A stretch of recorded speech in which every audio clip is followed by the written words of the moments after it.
asalaamaaleykum mbokk yi yéen ñi nga xamante ni yéen ñuy suivre Sixième Sens production partout dans le monde.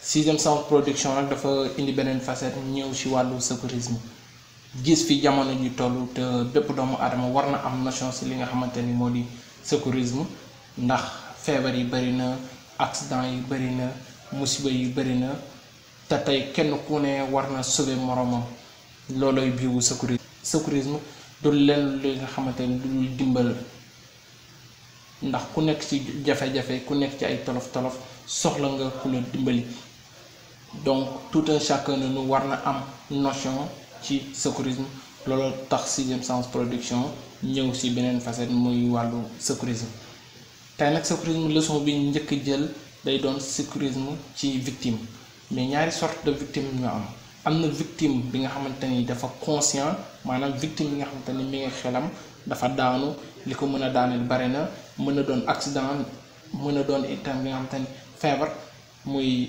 ingestion des médicaments mu naan médicaments yi nga xamante ni bëri na wala mu daaneel ko mën a doon li nga xamante ni toxique la ingestion des drogues wala ay gaz loolu lépp mën na tax nit ki jóge ci la mu nekkoon daal di nekk victime. ñaari sorte de victime yooyu ñoo am muy victime conscient ak victime inconscient. Victime conscient mooy victime bi nga xamante ni mi ngi ak xelam loo ko laaj dina la tontu loo ko wax defal dina ko def xëy na dafa nekk seulement ci ay jafe-jafe. am victime bi nga xamante ni mooy victime inconscient nekkul ak xelam soo ko laajee question du la mën répondre du la dégg du loo ko sant du ko mën a def kooku victime boobu àndul ak xelam mais mi ngi noyyi.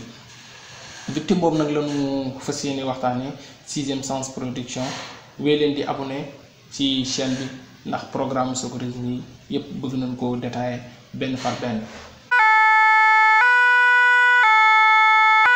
ñuy waxtaanee ci victime bu inconscient lan mooy victime bi inconscient. Une victime est inconsciente lorsqu'elle ne répond aucune question et reste immobile mais qui respire muy victime bi nga xam victime inconscient mooy nit ki nga xamante ni mi ngi ci ay jafe-jafe. mënatul répondre question yi nga wax mënatul def benn mbir nee naa leen sànq soit ci accident la jóge soit médicament yi mu naan la soit sax gaz bu ko dugg la de ce genre mi ngi lay dégg mais mënatul répondre sa benn question te soxla na ku ko dimbali te mi ngi noyyi loolu la ñuy tuddee victime inconscient. risque yi nag da ci am parce que ki nga xamante ni mi ngi dégg mu mënatul def dara risque yi mu am bëri na parce que obstruction des voies aériennes mën na am mën na wan làmminam voies aériennes yi fii noyyi bi waroon jaar noyyi mënatu fa jaar mu dem ba noyyi gi day mujj fatt yàlla tere mu jaar fa wuy ji boromam kon ki toll ci situation boobu li mu gën a soxla mooy ki ko dimbali ci dimbal boobu nag dañuy ñëw muy secourisme. La victime est inconsciente. Victime bi nekkul ak xelam la première chose ñëw nga fekk victime bi nekkul ak xelam nan ngay xamee ni victime bi nekkul ak xelam mooy laaj ka question yu simple. salaamaaleykum na nga def bàyyi ci jàmm poser que ay question yu simple comment ça va na nga def est-ce que yaa ngi may dégg su fekkee répondre wul dañ ko su fekkee yaa ngi may dégg téewal sama loxo. wala su fekkee yaa ngi may dégg ubbil say bët bu répondre lee nga xaw ko domp mais bu ñu def yenn ñenn ñi nga xaw ko domp maanaam nga xaw a pincer loxo bi un tout petit peu bu réagir nga xam ne victime bi kat nekkul tul ak xelam. donc victime pour nga xam ni nga xelam wala nekkul ak xelam la première chose mooy poser que des questions simples laaj ko laaj yi nga xamante ni yu muy gaaw mën a tontu la na nga def est-ce que yaa ngi may dégg bu fekkee yaa ngi may dégg xippil xool ma bu fekkee yaa ngi may dégg jàppal sama loxo wala nga xaw ko domp xool ba xam dina yëngu bu deful loolu lépp nga xam ne victime bi kat victime bu inconsciente la. mi ngi noyyi wala nooy poser nga ko des questions simples wuyuwul deful dara da ngay libération des voies aériennes maanaam noyyikaay bi fi mu war a jaar peut-être que dafa takk cravate bi da ko serré peut-être que ceinture bi mu takk daf ko serré. wala dàll yi laas yi da ko seere bu dee suñu mbokku jigéen ñi la bu fekkee soutien bi mu sol da ko seere da ngay def libération des voies aériennes nga desserrer tout ce qui est serré lépp lu serré ci moom da nga koy yolomal. Cravate bi, soutien bi mu takk, ceinture bi mu takk, dàll yi lacé yi yooyu yëpp da nga desserrer tout ce qui est serré. nga basculer menton maanaam sikkim bi ngay jàpp siggil ko ngir làmmiñ bi mu bañ koo wan. loolu lañu tuddee libération des voies aériennes. boo defee libération des voies aériennes nga xool noyyi bi ndax mi ngi doon normal. noyyi bi nag li ngay xoolee ndax mi ngi dem na am na benn méthode bu ñuy tudd méthode Joy. méthode Joy da ngay jël sa joue mooy lex, oreille bi, nopp bi wala yeux muy say bët. ñett moo yooyu ngay utiliser muy méthode Joy. joue, oreille, yeux. sa joue day sentir lépp li nga xam ne perception du souffle de la victime. su fekkee victime bi mi ngi noyyi ni nga koy defee da ngay jël sa nopp dëppale ko ak bakkanu victime bi, sa lex dëppale ko ak gémmiñu victime bi, say bët di xool biiru victime bi. bu fekkee victime bi noyyi bi normal na di nga ko sentir parce que sa nopp di nga dégg victime bi ni noyyi ci bakkanam. maanaam su fekkee gémmiñ gi da nga ko ubbi chaleur bi muy dégager moom noyyi bi muy noyyi ak gémmiñam di nga ko sentir sa joue maanaam sa lex. bët yi da lay permettre ngay xool abdomen bi parce que nit kuy noyyi biir bi day jóg ak di wàcc. loolu la ñuy tuddee méthode Joy. bu ñu jógee ci méthode Joy bi dañuy dem ci nan la ñuy defee PLS.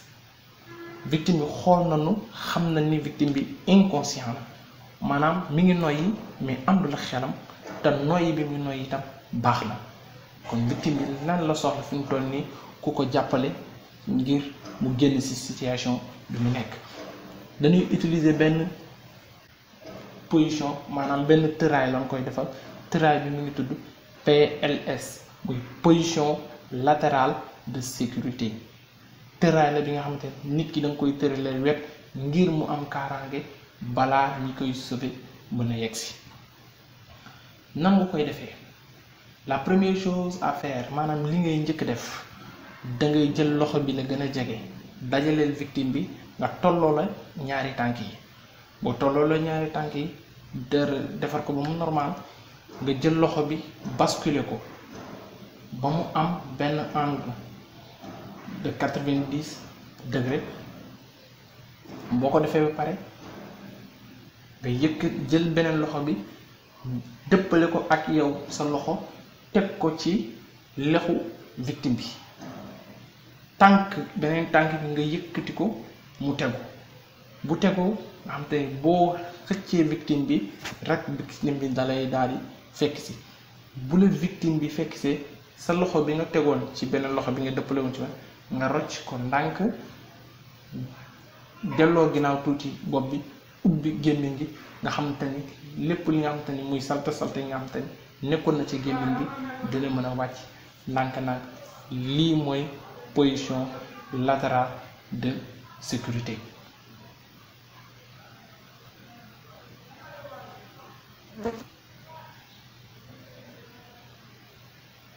am na nag ay cas particulier. am na itam benn li nga xamante ni war nañ ko bàyyi xel bu ñu ñëwee fekk victime bi nga xamante ni dafa dëpp maanaam biir bi la teg suuf victime couché sur le ventre.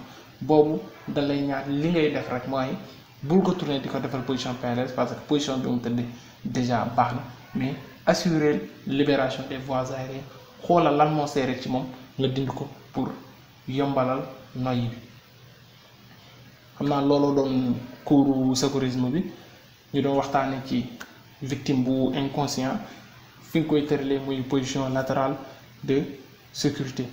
wax naa ni itam ñaata victime nga mën a am muy victime inconscient ak victime conscient. victime bi nga xamante ne mi ngi noyyi mais mi ngi ak xelam loo ko sant dina la ko mën defal loo ko laaj itam dina la mën a tontu. tey da ngay tombé benn accident bi nga xamante ni gis nga si ay victime boo ne ko sëñ bi lan la lu lay métti mu ne lii moom mooy métti kooku da nga xam ne victime la bi nga xamante ni conscient la.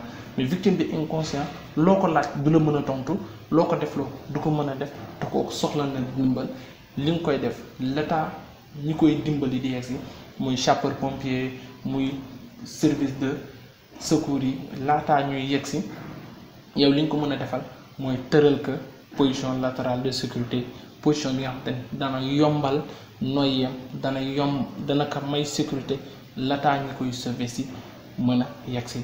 Sixième sens production di sens de perception. Continuer leen di abonné sunu chaîne beneen cours bi di ñëw ñu wax ci wàllu étouffement.